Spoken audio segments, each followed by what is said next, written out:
ആരിത്? മാണിക്കോ? അപ്പൊ നമ്മുടെ തട്ടകത്തിലേക്കുള്ള വഴിയോ അറിയാം.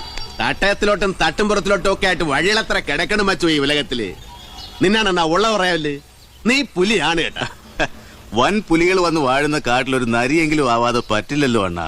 പക്ഷേ ഇത് പങ്കം തന്നെ അണ്ണാ. കയ്യിൽ തോനെ കായലിടുന്നും വെച്ച് ആരെങ്കിലും സ്വന്തം വാടിയിൽ വാർണിഷ് അടിക്കുക. തലേ കെട്ടാ നാട്ടം തന്നെ ഏട്ടാ. മച്ചു ചെല്ലക്കിളിയായത് കെട്ടിയതാ അതാ ക്യാസ് കേട്ടാ.